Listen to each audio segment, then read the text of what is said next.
Един от младите болюбошици в първия ден на Международния фестивал на маскарадните игри Сурова 2014 е Калоян, който е от град Перник. Добър ден! Казвам се Калоян Александър Георгиев, на 14 години съм, 8 клас. Уча в основно училище Свети Константин Кирил, философ, в квартал Тева. Моята дължина е около... Звънчарите са около 15 човека. Отделно с циганките, мечката, всички останали сме около 3-40 човека. Има по-малки от втори, трети клас, четвърти. А ти от кой наследи тази традиция? А и ти си водещ на сурвакарската дружина. Кой ти даде този пост? Един приятел на баща ми. Оттам се запалих. Аз преди съм дрънкал с звънци, но просто исках нещо различно да опитам. А кой изработва ликовете? Ние си ги изработваме. Повечето в къщи, по селата. Пера, дъвна деконструкция с плата, който се лепят перата. Парцалите се шият на ръка.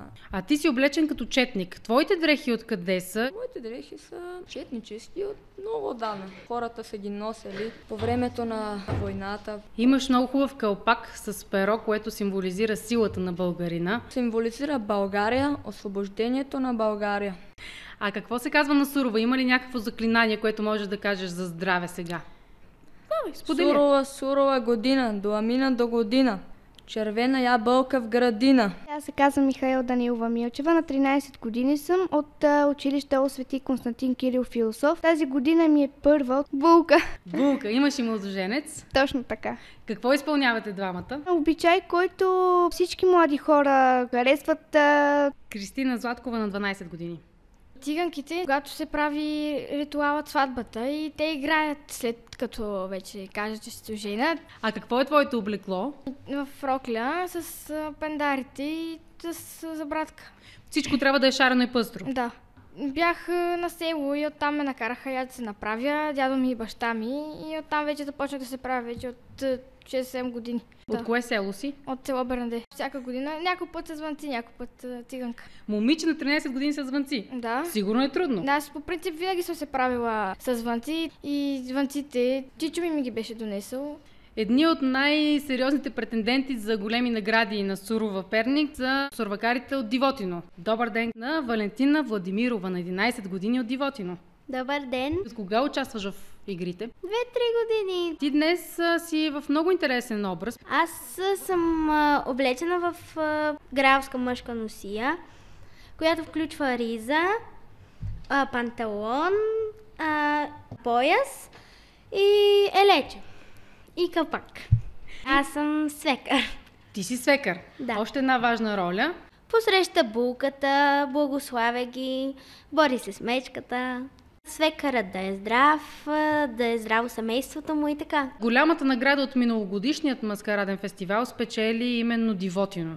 Сигурно е гордост и за вас, като наследници на тази традиция. А какво научихте именно от големите сурвакари, от дружинката на Дивотино, която жени успехи във всеки един фестивал? Научихме, че сурва не е да покажеш какво можеш, а да се забавляваш.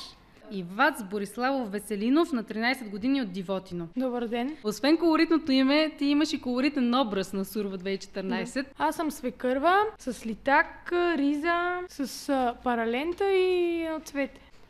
Винаги с различни роли. Кумица, кум, свекърва и тази година малко по-различно, да не съм с звънците, да съм с нещо друго. А какво символизира обичая според теб? И сватбата показва обичта на младите. Да, аз ги захранвам с една питка с мед.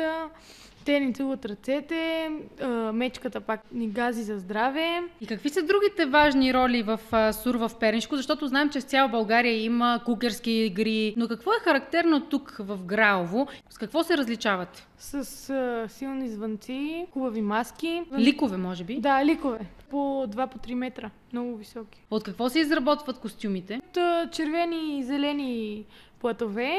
В други региони от страната, пък и тук в Граово, носят кожени дрехи, чукове за здраве, да, геги. При вас има ли някакви допълнителни атрибути?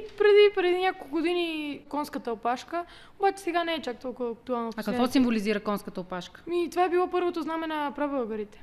Можем ли да кажем, че фолклора, обичаите в България учат младото поколение и на история? Да, учат и като по-стари обичаи. Какво е най-интересното в самия обичай според теб?